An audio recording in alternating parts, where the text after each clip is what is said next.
It's time for the Phil Ferguson Show, only on Secular Media Network.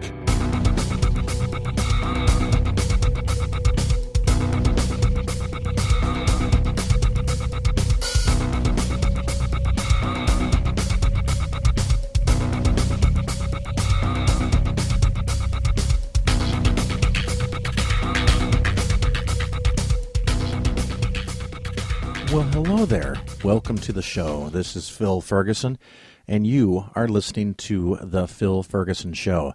This is show number 164, and just in case you're listening in archive, this is from April of 2016.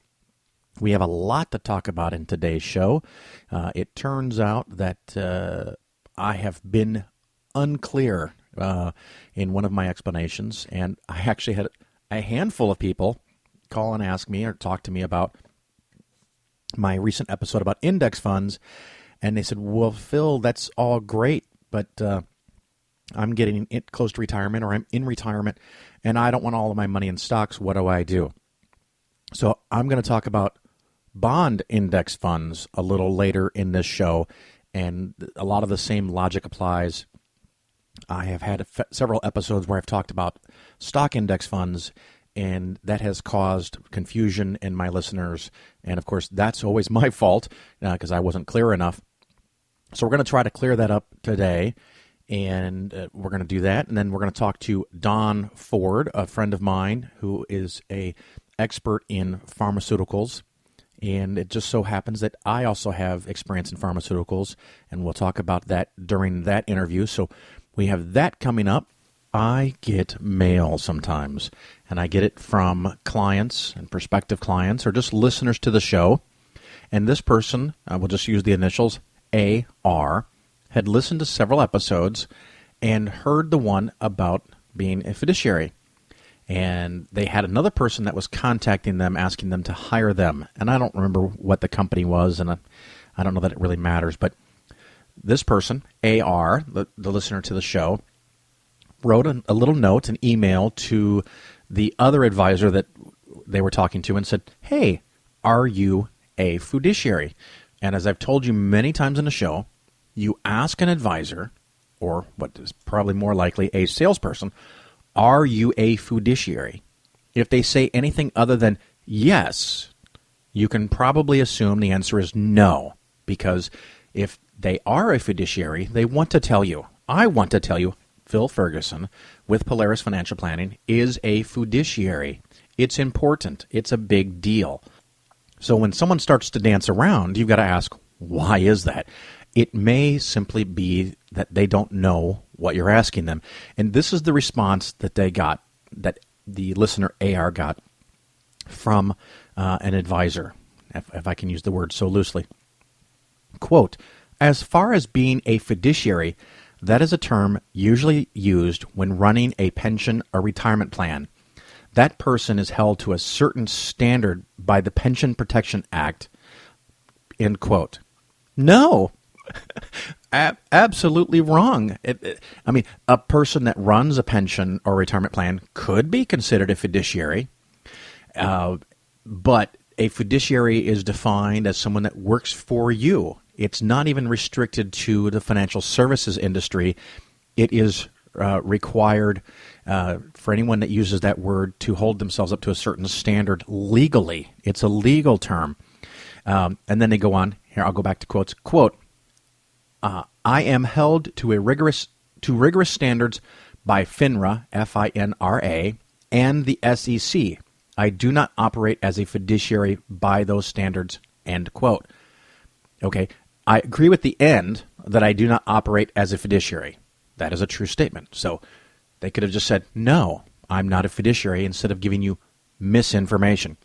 The interesting thing is I am held to rigorous standards by FINRA and the SEC. What the fuck are those? I am registered with FINRA and the SEC. I don't know what those rigorous standards are. There are not rigorous standards. I mean, there's lots of rules. Like I have to fill out certain forms, and I have to update them in certain frequencies, and I have to comply, and I have to have a certain folder and a certain drawer and a file cabinet. And there's a lot of rules I have to follow. I don't know about standards. The only thing that I normally see as a standard is that an advisor, a broker, an insurance salesperson, all these salespeople, they have to comply with the standard of suitability. And I ask people all the time if you know what suitability means. Suitability is never defined, and if it is, I've missed it. If you see it somewhere, let me know in a financial services world what suitable means. Basically, the advisor says this was a good thing for you, in my opinion, and whether the person makes money or loses money, not really their problem because they thought the investment was suitable for you. You have no recourse. They don't even have to have the motivation or the desire or the drive to try to do what's best for you. They can pretty much do whatever they want. So, again, this person got this response and sent it to me because after hearing my show about the fiduciary standard, they thought it was quite amusing that this person gave this answer. So I thought that was kind of interesting, and I figured I would share it with you. Another fun little side thing for you, totally different topic, prepare yourself. I just spent the last 4 days working on moving my mother. She is moving from her own house that she's lived in for almost 40 years, over 40 years.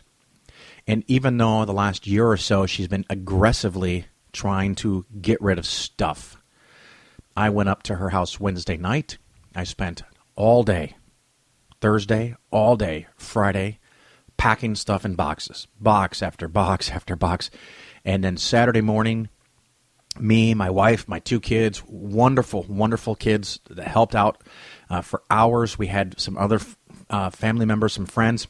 The ironic thing, my wife called my mother's church and asked, hey, could someone from the church come help? And they said yes. Well, guess who didn't show up? No, I'm not bitter. Fucking, okay. But we got it all done. We got the truck loaded in the allotted time. We took some furniture and a bazillion boxes, and we drove down to Champaign, where my mom is going to be now 1.2 miles from my house, so I can take care of my mom. Because I want to take care of my mom. She took care of me for a long, long time. I can give back. And, we're getting her moved in, and she's got a lot of boxes in a small space, and we're probably going to end up throwing away 20 or 30% of that. But anyway, the whole thing is I'm a little tired. I'm a little frazzled. But as I'm moving things, I'm getting to see more pieces of mail, and I found out that somewhere along the line in the last year or so, she has bought some kind of insurance thingy. I mean, this is my mom. This is what I do for a living. And apparently they contacted her, and for $60 a month, she gets $5,000 of money if something goes wrong. I'm not really sure of the details yet because I just found this out, so I've got to dig into it. And I don't know if it's one of these funeral insurance policies or just kind of if something goes wrong, if you get really sick, they're going to send you $5,000. And I'm assuming to get the $5,000, you have to apply, you have to qualify. And of course, if you're really sick, you don't have the time to do this. You're not thinking about it. It would be long after. And so, of course, $60 plus a month is $720 a year. Odds are she's never going to collect on this policy, or there's going to be some reason she can't, and she's out all this money. So that's something I've got to work on. But going through her mail, the endless numbers of pieces of mail that she gets, the phone calls that she gets, it is an evil, sicking, sadistic world out there where these people, they have no respect for integrity or someone who's in their 80s, and they just want to grab some money from them. And it pisses me off so fucking much. I can't hardly take it. Everybody and their brother is asking for her money, telling her bullshit stories, lying to her either in email or mail or phone. And hopefully with a new phone number that's set up through the internet company, it won't show up as a landline, because I think that's one of the things they look for, because a large number of people under middle age, I'll leave it kind of vague in case you have a landline, most younger people don't have landlines. So they know that you're over the average age if you have a landline. Ah, excellent. And they pull up a little bit of data and they find things and they call and try to trick you out of your money. Anyway, that's my little rant on that. I can't believe it. I almost forgot to mention that I also get, well, at least I finally got, I guess, a kind of piece of hate mail. I mean, I get emails now on a regular basis. And by the way, if you're sending me an email, Phil@PolarisFinancialPlanning.com, I'd be happy to talk to you. If I don't respond to you in a few days, I get a lot of emails. Please feel free to follow up. I recently had trouble with my Yahoo email where I would go through and either delete messages that I had responded to and taken care of, or put them in a folder so that they're all categorized and I knew what I had left to go through. My emails were repopulating. They would show back up into the inbox. I think I've now solved that. It appears there was a conflict between my Yahoo. I know I should have Gmail. I've heard it all before.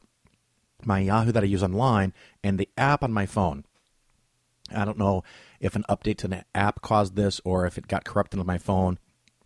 I'm still working on that, but I would get all these emails that would show back up, and I would have to go through emails again and again and again. So if in the last few weeks or a month you sent me an email and I've not responded, please forgive me. My apologies for not getting to that. Send me another email. Let me know if I missed something. It's not my intent. I try to respond to everybody, but I do get a lot of emails. So if you can send me another one again. And if you do send me an email and you want to talk to me, please, I beg you, include your telephone number, because the first thing I'm going to do after reading your wonderful email is send you an email asking for your phone number, because I'm going to need to schedule an appointment to talk to you. Generally, I can't just stop what I'm in the middle of when you call at a random time or send me an email when I talk, just like I probably can't call you in the middle of a work day and talk to you at length about your investments because you're in the middle of work. So if you send me your phone number, I can call you real quick, and we'll just take a minute or two, and we can schedule a time where we can talk. Sometimes on Monday, Tuesdays, and even Wednesdays, I will work all the way till 10 p.m. In the evening, so we could talk after hours. But anyway, back to this email. I guess I'll call it hate email. Usually it's all positive, so thank you for doing that, everybody. But I got one, and I've got it here, and it says, I've listened to a couple of your shows, and I don't know what your problem is. It sounds like you're so filled with hate and anger. And I was like, really? I mean, is that because I say fuck every once in a while? I wasn't really sure what was causing that response. The curious thing is I took the person's email address and Googled them. Say, people, you got to pay attention here.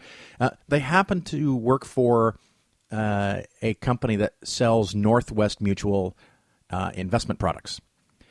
I'm sorry, not Northwest.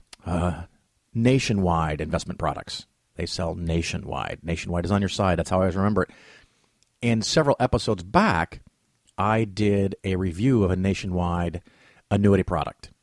So I'm guessing they listened to that episode, and I'm basically explaining to listeners why that product is awful, awful, awful. And again, the insurance company makes more money with your money than you make with your own money. And I also make this analogy that maybe he was religious and he got upset that investment services is often like religion. They create a fear. They provide a solution to your fear. They take your money and they provide very little in benefit, just like a church does. Now, I didn't say you get no benefit. You just don't get as much as you could. And it's often not about having bad investments. It's that you could have better investments. Some people contact me, and it's a bit of a challenge to do a little bit better than what they're doing. Other people contact me, and their investments are awful.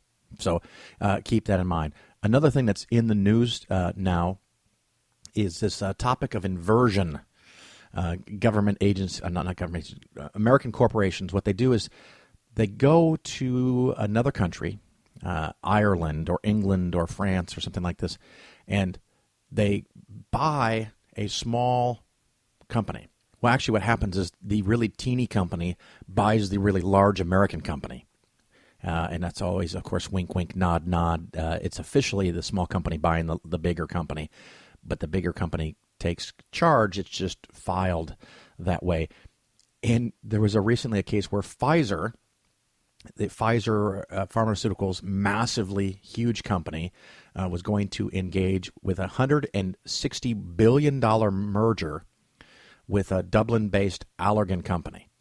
And, of course, the only reason Allergan is based in Dublin, well, maybe not the only reason. I'm sure it's a wonderful place to live if you're from there. Thank